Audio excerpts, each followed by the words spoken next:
أعوذ بالله من الشيطان الرجيم.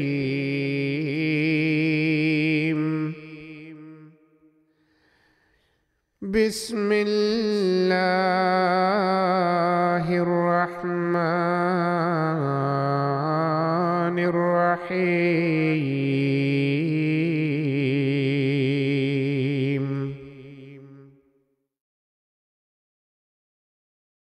শতপ্রণোদিত অসীম দাতা পরম করুণাময় বারবার কৃপাকারী আল্লাহর নামে। ألف لام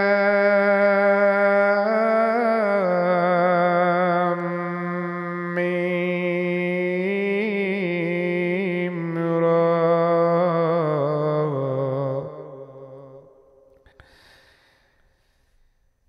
تلك آيات الكتاب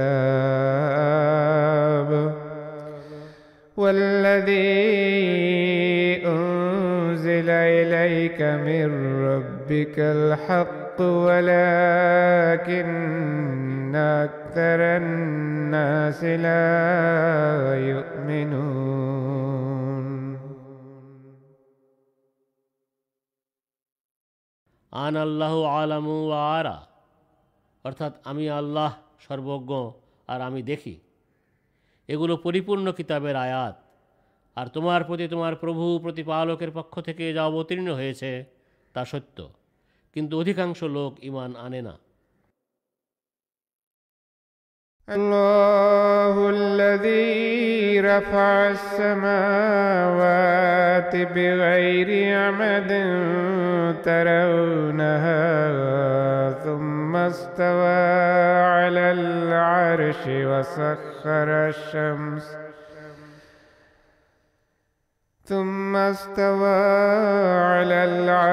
وسخر الشمس والقمر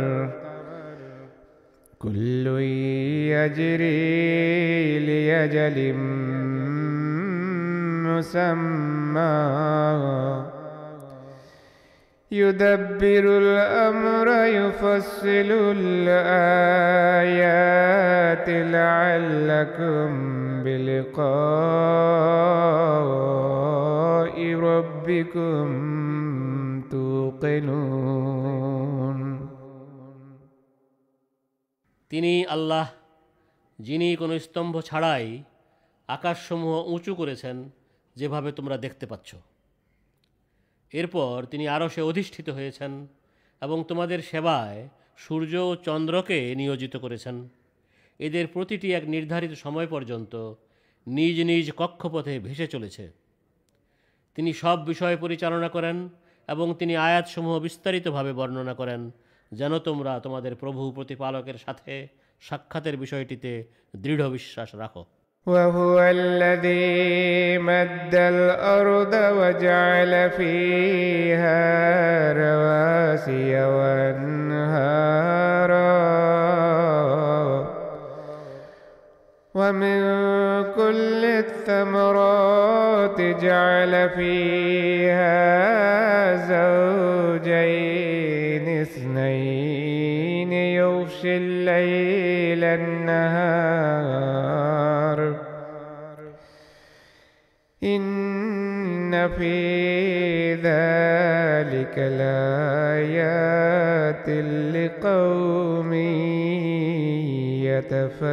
يتفكرون. আর তিনি পৃথিবীকে বিস্তৃত করেছেন এবং এতে পাহাড় পর্বত ও নদ নদী সৃষ্টি করেছেন, আর এতে প্রত্যেক প্রকার ফল জোড়া জোড়া করে দুই লিঙ্গে সৃষ্টি করেছেন। তিনি দিনকে রাত দিয়ে ঢেকে দেন। নিশ্চয়ই এতে চিন্তাশীল লোকদের জন্য অনেক নিদর্শন রয়েছে। وفي الأرض قطع متجاورات وجنات من عناب وزرع ونخيل صنوان وغير صنوان يسقى بماء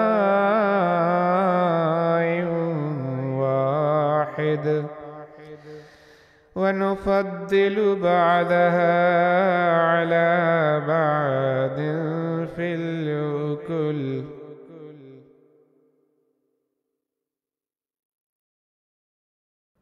আর পৃথিবীতে পাশাপাশি অবস্থিত বিভিন্ন প্রকারের ভূখণ্ড রয়েছে এবং বহু আঙ্গুর বাগান, শস্য ক্ষেত এবং খেজুর গাছও রয়েছে। এগুলো একই মূল থেকে গজিয়ে ওঠে এবং অন্যগুলো এভাবে গজায় না। এসবই একই পানি দিয়ে সিঞ্চিত। অথচ ফলের দিক থেকে আমরা একটিকে আরেকটির চেয়ে উৎকৃষ্টতা দান করেছি। إن في ذلك لآيات لقوم يعقلون নিশ্চয়ই এতে বুদ্ধিমান লোকদের জন্য অনেক নিদর্শন রয়েছে।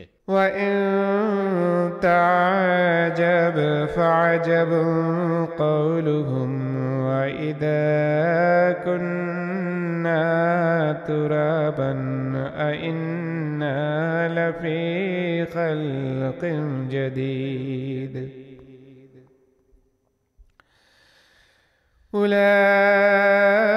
أولئك الذين كفروا بربهم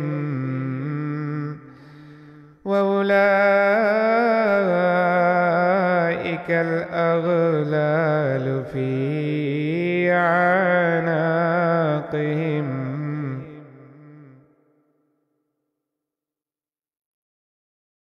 আর এদের অস্বীকার করায় তুমি অবাক হয়ে থাকলে এদের এই কথা যে আরও বিস্ময়কর যখন এরা বলে, আমরা মাটিতে পরিণত হয়ে যাওয়ার পরও কি আমাদেরকে নতুন এক সৃষ্টিতে রূপান্তরিত করা হবে? এরাই এদের প্রভু প্রতিপালককে অস্বীকার করেছে।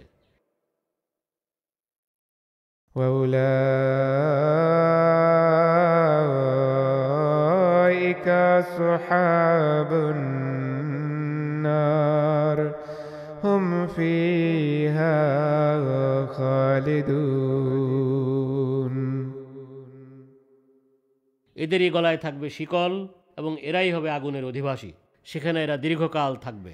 ويستعجلونك بالسيئة قبل الحسنة وقد خلت من قبلهم المثلات وإن ربك لذو مغفرة للناس على ظلمهم وإن ربك لشديد العقاب আর এরা নিজেদের জন্য তোমার কাছে কল্যাণের চেয়ে বেশি অকল্যাণ চাইতে আগ্রহী, যদিও এদের পূর্বে দৃষ্টান্তমূলক শাস্তির ঘটনা ঘটে গেছে। আর মানুষের জুলুম করা সত্ত্বেও তোমার প্রভু প্রতিপালক তাদের প্রতি নিশ্চয় বড়ই ক্ষমাশীল, আর তোমার প্রভু প্রতিপালক শাস্তি প্রদানে নিশ্চয়ই কঠোর। ويقول الذين كفروا لولا أنزل عليه آية من ربه إنما أنت منذر ولكل قوم هاد আর যারা অস্বীকার করেছে তারা বলে, তার প্রভু প্রতিপালকের পক্ষ থেকে তার প্রতি কোনো নিদর্শন অবতীর্ণ করা হয়নি কেন? বলে দাও, তুমি একজন সতর্ককারী মাত্র, আর প্রত্যেক জাতির জন্যই একজন পথ প্রদর্শক হয়ে থাকে। الله يعلم ما تحمل كل أنثى وما تغيض الأرحام وما تزداد وكل شيء عنده بمقدار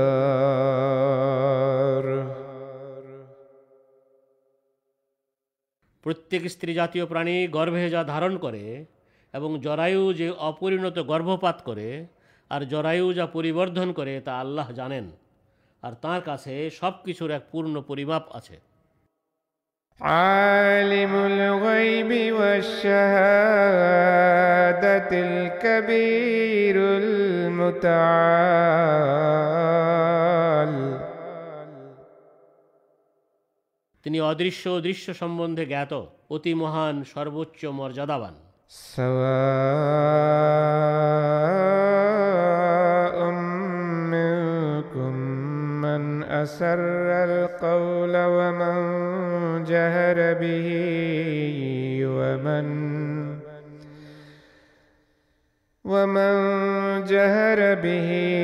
ওয়া মান হুয়া মুস্তাখফিম বিল-লাইলি ওয়া সারিবুম বিন-নাহার।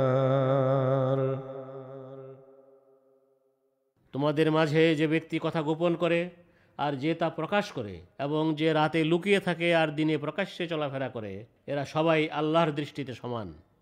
লাহু মুআক্কিবাতুম মিন বাইনি ইয়াদাইহি ওয়া মিন খালফিহি ইয়াহফাযুনাহু মিন আমরিল্লাহ।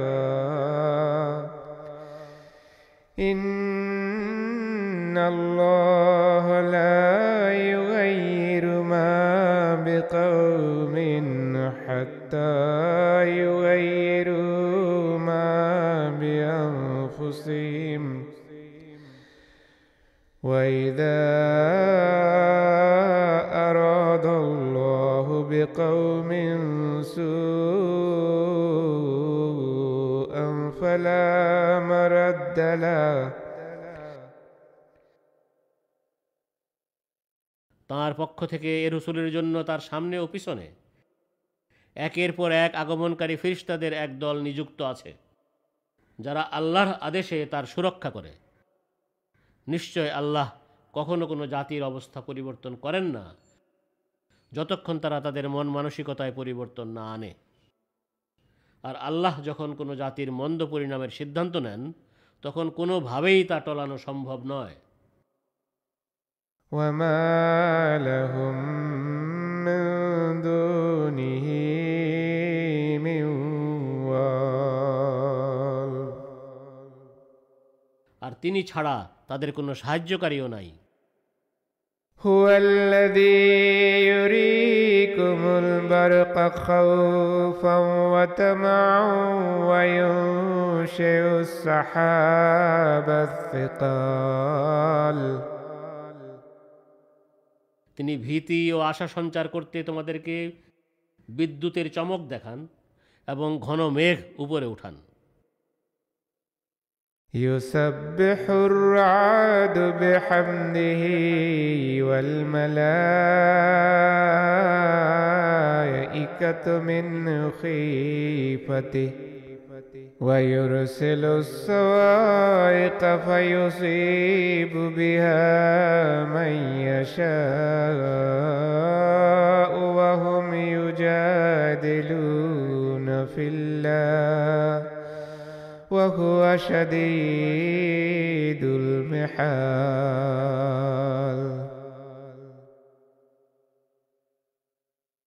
আর বজ্রধ্বনি তার প্রশংসা সহ তাঁর পবিত্রতা ও মহিমা ঘোষণা করে এবং তাঁর ভয়ে ফেরেশতারাও তাঁর পবিত্রতা ও মহিমা ঘোষণা করে থাকে। আর তিনি বজ্রপাত করেন এবং যাকে চান এর মাধ্যমে বিপদাপন্ন করেন। তারা আল্লাহ সম্পর্কে বাকবিতণ্ডা করে থাকে, অথচ তিনি শাস্তি প্রদানে অতি কঠোর। লাহু দাওয়াতুল হক والذين يدعون من دونه لا يستجيبون لهم بشيء إلا كباسط كفيه إلى الماء ليبلغ فاه وما هو ببالغه وما دعاء الكافرين إلا في ضلال। প্রকৃত দোয়া কেবল তাঁরই উদ্দেশ্যে নিবেদিত হয়ে থাকে, আর তাঁকে বাদ দিয়ে এরা যাদের ডাকে তারা এদের ডাকে কোনো সাড়াই দেয় না। এরা ঠিক সেই ব্যক্তির মতো যে পানির জন্য দুহাত বাড়ায় যেন তা নিজে নিজে তার মুখে পৌঁছে যায়, কিন্তু তা কখনো তার কাছে পৌঁছাবার নয়। আর কাফিরদের প্রার্থনা ব্যর্থতার আবর্তে ঘুরতেই থাকে। ولله يسجد من في السماوات والأرض طوعا وكرها وظلالهم بالغدو والآصال। আর যারা আকাশসমূহ ও পৃথিবীতে আছে তারা, এবং তাদের ছায়াও স্বেচ্ছায় হোক বা অনিচ্ছায় হোক, সকাল সন্ধ্যায় আল্লাহকেই সিজদা করে। قل من رب السماوات والأرض قل الله قل أفاتخذتم من دونه أولياء لا يملكون لأنفسهم نفعا ولا ضرا। তুমি তাদেরকে জিজ্ঞেস করো, আকাশসমূহ ও পৃথিবীর প্রভু প্রতিপালককে? তুমি বলে দাও, আল্লাহই। তুমি আরও বলো, তবে কি তোমরা তাঁকে বাদ দিয়ে এমন সব বন্ধু বানিয়ে বসেছ যারা নিজেরাই নিজেদের কোনো লাভ ক্ষতির ক্ষমতা রাখে না? قل هل يستوي الأعمى والبصير أم هل تستوي الظلمات والنور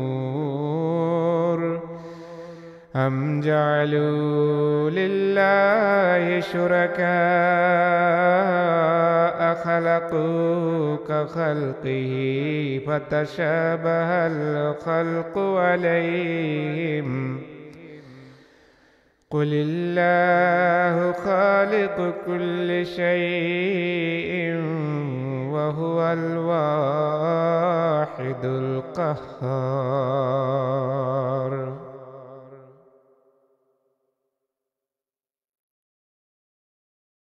তুমি জিজ্ঞেস করো, অন্ধ আর চক্ষুষ্মান কি সমান হতে পারে? অথবা অন্ধকার ও আলো কি এক হতে পারে? কিংবা তারা কি আল্লাহর এমন সব অংশীদার বানিয়ে বসেছে যারা তাঁর সৃষ্টির মতো সৃষ্টি করেছে বলে সৃষ্টির বিষয়টি তাদের কাছে সন্দেহযুক্ত হয়ে গেছে? তুমি বলো, আল্লাহই সব কিছুর স্রষ্টা, আর তিনি এক অদ্বিতীয়, প্রবল, প্রতাপান্বিত।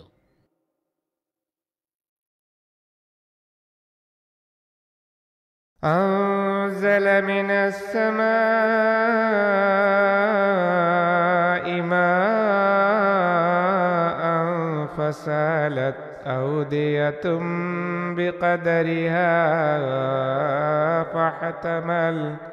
فاحتمل السيل زبدا رابيا ومما يوقدون عليه في النار ابتغاء حلية أو متاع زبد مثله। তিনি আকাশ থেকে পানি বর্ষণ করেন, এর ফলে উপত্যকাগুলো নিজ নিজ ধারণ ক্ষমতা অনুযায়ী প্লাবিত হয়। এ প্লাবনই এর উপরিভাগে স্ফীত ফেনা বয়ে নিয়ে আসে। আর তারা অলঙ্কার বা তৈজসপত্র বানানোর জন্য যে ধাতু আগুনে উত্তপ্ত করে তা থেকেও একই ধরনের ফেনা ভেসে ওঠে। كذلك يضرب الله الحق والباطل فأما الزبد فيذهب جفاء وأما فيمكث في الأرض كذلك يضرب الله الأمثال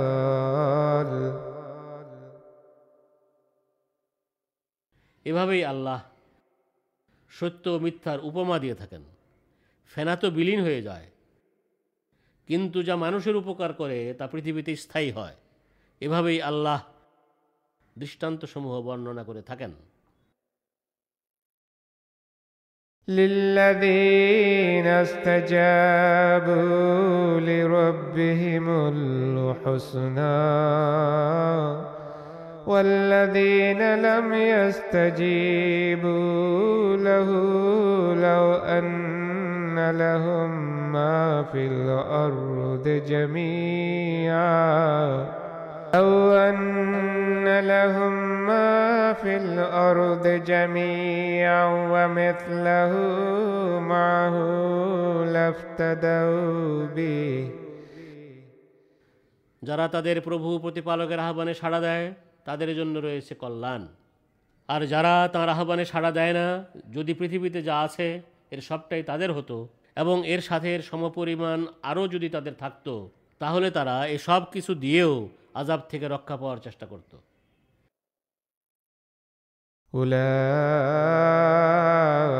أولئك لهم سوء الحساب ومأواهم جهنم وبئس المهاد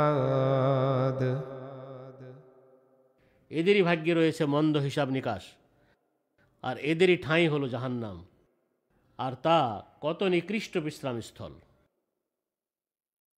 أفمن يعلم أنما أنزل إليك من ربك الحق كمن هو عامى إنما يتذكر أولو الألباب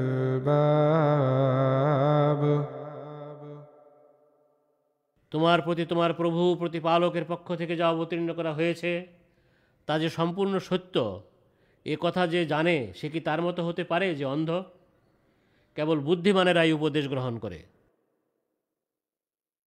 الذين يوفون بعهد الله ولا ينقضون الميثاق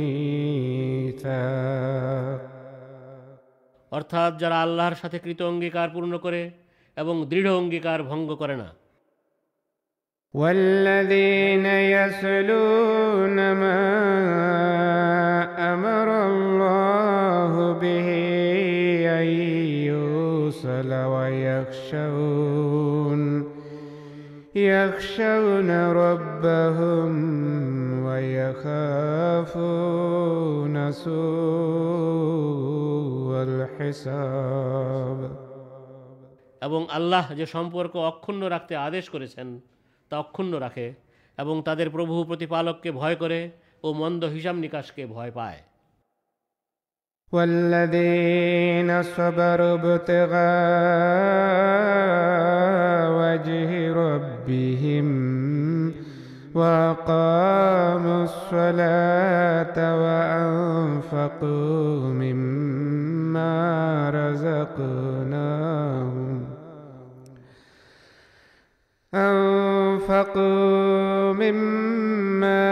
رزقناهم سرا وعلانية ويدرؤون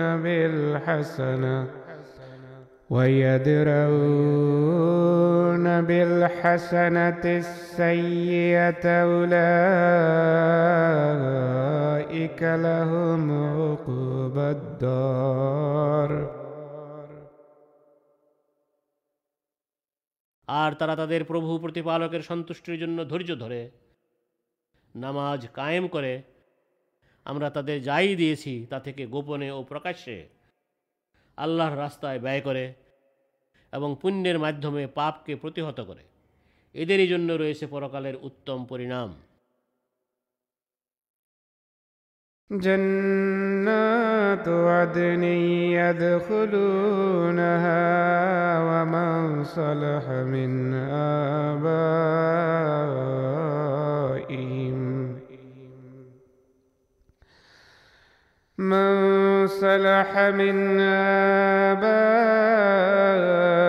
آبائهم وأزواجهم وذرياتهم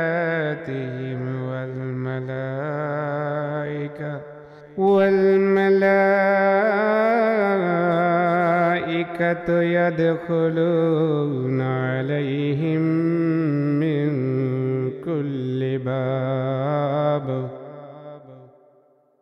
অর্থাৎ চিরস্থায়ী সব জান্নাত, এতে এরা নিজেরাও প্রবেশ করবে এবং এদের বাপ দাদা, জীবনসঙ্গী ও সন্তান সন্ততিদের মাঝে যারা সৎকর্মপরায়ণ হবে তারাও প্রবেশ করবে, আর ফেরেশতারা প্রত্যেক প্রবেশ পথ দিয়ে তাদের কাছে আসবে। সালামুন আলাইকুম বিমা সাবারতুম ফানি'মা উকবাদ-দার। এবং বলবে, তোমাদের প্রতি সালাম অর্থাৎ শান্তি, কেননা তোমরা ধৈর্য ধরেছিলে, অতএব কতই উত্তম পরকালের এ আবাস। والذين ينقضون عهد الله من بعد ميثاقه ويقطعون ما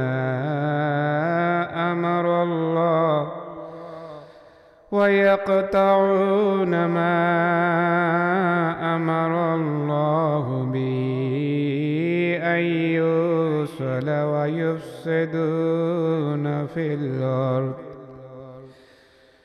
أولئك لهم اللعنة ولهم سوء الدار। আর যারা আল্লাহর সাথে কৃত অঙ্গীকার সুদৃঢ় করার পর তা ভঙ্গ করে এবং আল্লাহ যে সম্পর্ক স্থাপনের আদেশ দিয়েছেন তা ছিন্ন করে এবং পৃথিবীতে বিশৃঙ্খলা সৃষ্টি করে বেড়ায়, এদেরই জন্য আল্লাহর অভিশাপ, আর এদেরই জন্য রয়েছে পরকালের নিকৃষ্ট আবাস। আল্লাহু ইয়াবসুতুর রিজকা লিমান ইয়াশাউ ওয়া ইয়াকদির وفرحوا بالحياة الدنيا وما الحياة الدنيا في الآخرة إلا متاع। আল্লাহ যার জন্য চান রিজিক বাড়িয়ে দেন এবং যার জন্য চান তা সংকুচিতও করেন, আর তারা পার্থিব জীবন নিয়ে আনন্দিত, অথচ পার্থিব জীবন পরকালের তুলনায় সাময়িক ভোগবিলাস ছাড়া আর কিছুই নয়। ويقول الذين كفروا لولا أنزل عليه آية من ربه قل إن الله يضل من يشاء ويهدي إليه من أناب। আর যারা অস্বীকার করেছে তারা বলে, তার প্রভু প্রতিপালকের পক্ষ থেকে তার প্রতি কোনো নিদর্শন কেন অবতীর্ণ করা হয়নি? তুমি বলো, নিশ্চয় আল্লাহ যাকে চান পথভ্রষ্ট সাব্যস্ত করেন, আর তিনি নিজের দিকে কেবল তাকেই পথ দেখান যে তাঁর প্রতি বিনত হয়। الذين آمنوا وتطمئن قلوبهم بذكر الله ألا بذكر الله تطمئن القلوب। অর্থাৎ যারা ঈমান আনে এবং যাদের হৃদয় আল্লাহকে স্মরণ করে প্রশান্তি লাভ করে, মনে রেখো আল্লাহর স্মরণে হৃদয় প্রশান্তি লাভ করে। الذين آمنوا وعملوا الصالحات طوبى لهم وحسن مآب। যারা ঈমান আনে এবং সৎ কাজ করে তাদের জন্য রয়েছে অতি মর্যাদাপূর্ণ অবস্থান এবং অতি উত্তম প্রত্যাবর্তন স্থল। كذلك أرسلناك في أمة قد خلت من قبلها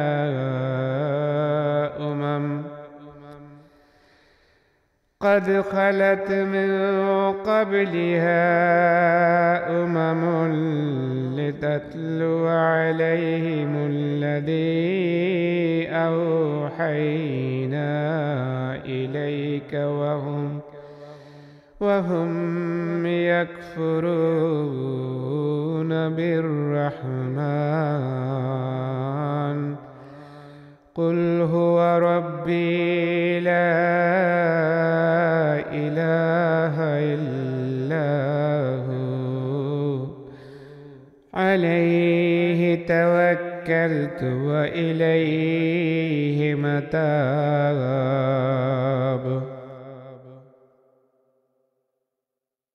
এভাবেই আমরা তোমাকে এমন এক জাতির কাছে পাঠিয়েছি যাদের পূর্বে অনেক জাতি গত হয়েছে, যেন তাদেরকে তুমি তা পড়ে শোনাও যা আমরা তোমার প্রতি ওহী করেছি। যদিও তারা রহমান আল্লাহকে অস্বীকার করছে, তুমি বলো, তিনি আমার প্রভু প্রতিপালক, তিনি ছাড়া কোনো উপাস্য নাই, তাঁর উপরই আমি ভরসা করছি এবং তাঁর দিকেই আমার বিনীত প্রত্যাবর্তন। ولو أن قرآنا سيرت به الجبال أو قطعت به الأرض أو كلم به الموتى بل لله الأمر جميعا أفلم ييأس الذين آمنوا أن لو يشاء الله لهدى الناس جميعا।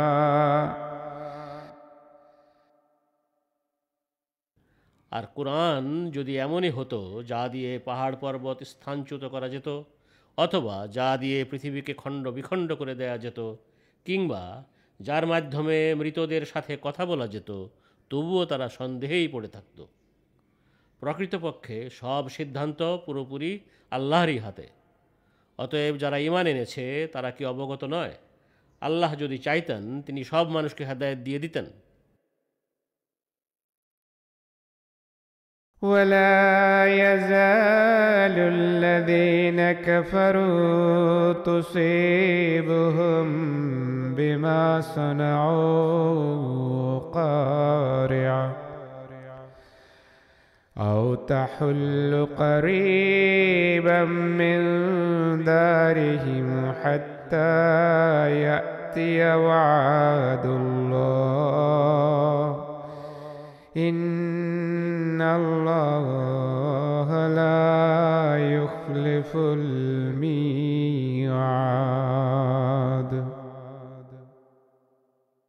আর যারা অস্বীকার করেছে আল্লাহর চূড়ান্ত প্রতিশ্রুতি পূর্ণ না হওয়া পর্যন্ত তাদের কৃতকর্মের দরুন তাদের উপর হৃদয়ে আঘাতকারী কোনো না কোনো ভয়ঙ্কর আযাব আসতে থাকবে, অথবা এ আযাব তাদের বাড়িঘরের ধারে কাছে আপতিত হতে থাকবে।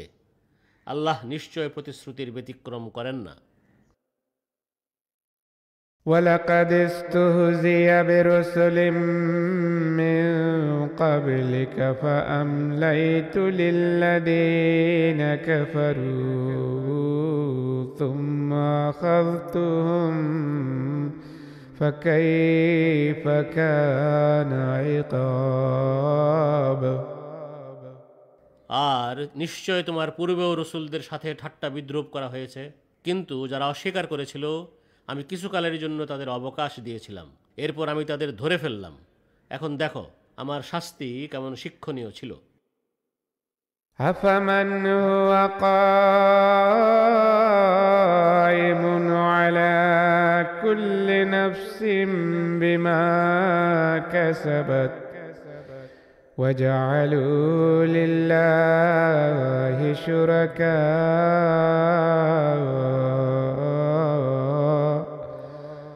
قل سموهم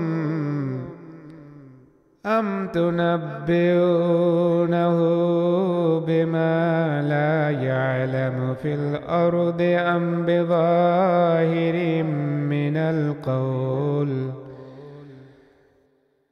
অতএব যিনি প্রত্যেকের কৃতকর্মের পর্যবেক্ষক তিনি কি তাদের হিসাব নেবেন না? তারা আল্লাহর শরীক সাব্যস্ত করেছে। তুমি বলো, তোমরা তাদের নাম উল্লেখ করো। তোমরা কি তবে পৃথিবীর এমন কোনো বিষয়ে তাকে জানাবে যা তিনি জানেন না? নাকি এসব কেবল কথার কথা? আসলে যারা অস্বীকার করেছে তাদেরকে তাদের প্রতারণা সুন্দর করে দেখানো হয়েছে। بل زين للذين كفروا مكرهم وصدوا عن السبيل ومن يضلل الله فما له من هاد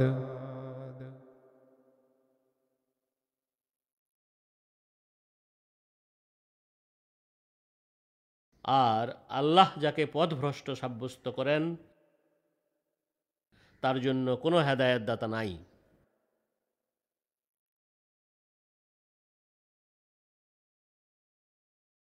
لهم عذاب في الحياة الدنيا ولعذاب الآخرة أشق وما لهم من الله من واق তাদের জন্য পার্থিব জীবনে রয়েছে শাস্তি এবং নিশ্চয় পরকালের আযাব আরও কঠোর হবে।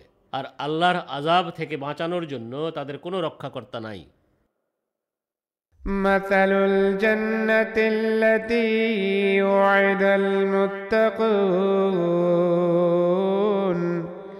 تجري من تحتها الأنهار أكلها دائم وذلها تلك عقبى الذين اتقوا وعقبى الكافرين النار মুত্তাকিদেরকে যে জান্নাতের প্রতিশ্রুতি দেওয়া হয়েছে এর দৃষ্টান্ত হলো এমন যে এর পাদদেশ দিয়ে নদ নদী বয়ে যায়, এর ফলফলাদি এবং এর ছায়া চিরস্থায়ী। যারা তাকওয়া অবলম্বন করেছে এ হলো তাদের পরিণাম, এবং কাফিরদের পরিণাম হবে আগুন। والذين آتيناهم الكتاب يفرحون بما أنزل إليك من الأحزاب من ينكر بعده قل إنما أمرت أن أعبد الله ولا أشرك به إليه يدعو وإليه مآب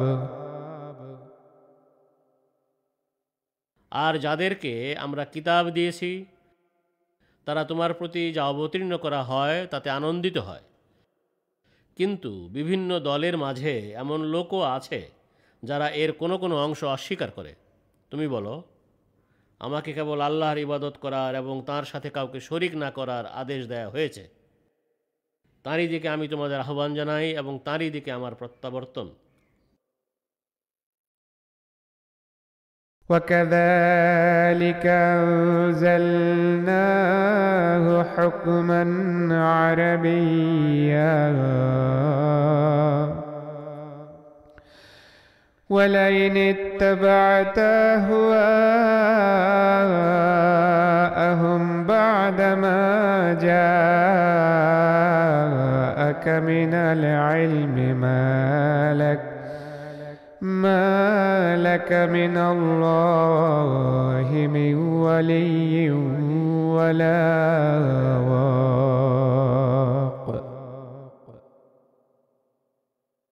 আর এভাবেই আমরা এটিকে এক প্রাঞ্জল ও হৃদয়গ্রাহী আদেশ রূপে অবতীর্ণ করেছি।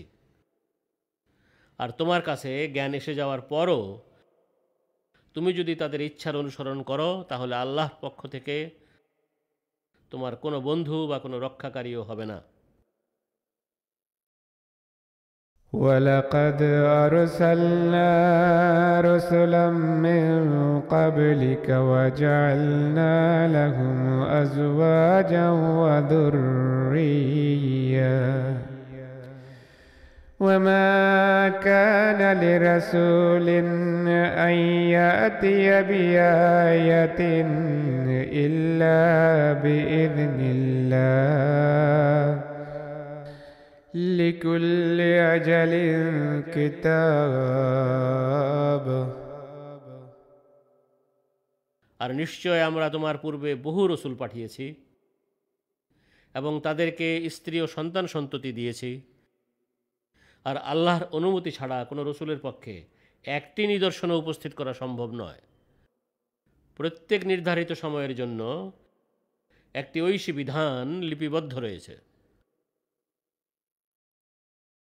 يمحو الله ما يشاء ويثبت وعنده أم الكتاب. আল্লাহ যা চান মুছে দেন এবং তিনি যা চান তা প্রতিষ্ঠিতও করেন, আর তাঁরই কাছে রয়েছে সব বিধানের উৎস। وإما نرينك بعض الذي نعدهم أو نتوفينك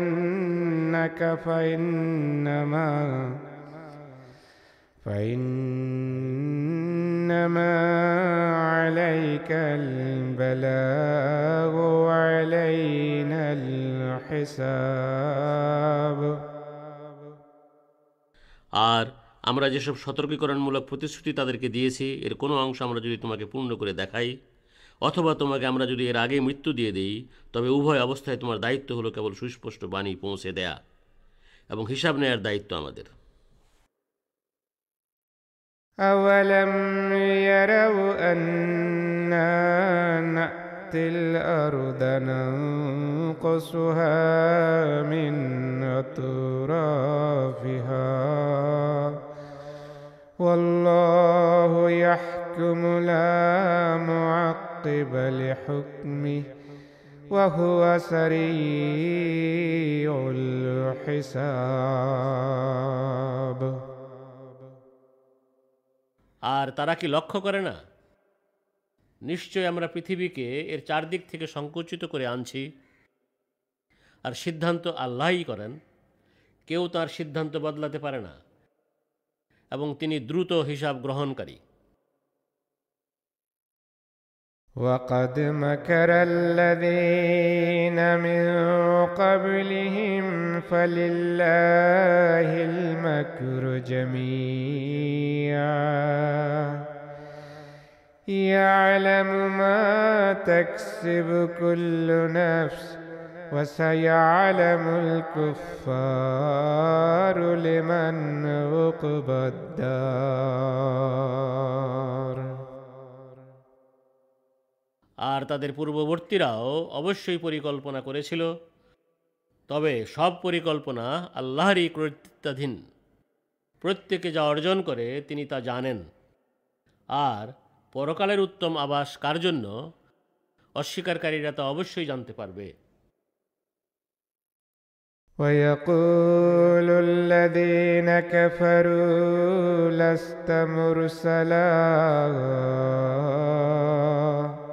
قل كفى بالله شهيدا بيني وبينكم ومن عنده علم الكتاب. الكتاب আর যারা অস্বীকার করেছে তারা বলে, তুমি আল্লাহ কর্তৃক প্রেরিত নও। তুমি বলে দাও, আমার ও তোমাদের মাঝে সাক্ষী হিসাবে আল্লাহই যথেষ্ট, এবং যার কাছে এই কিতাবের জ্ঞান আছে সেও সাক্ষী।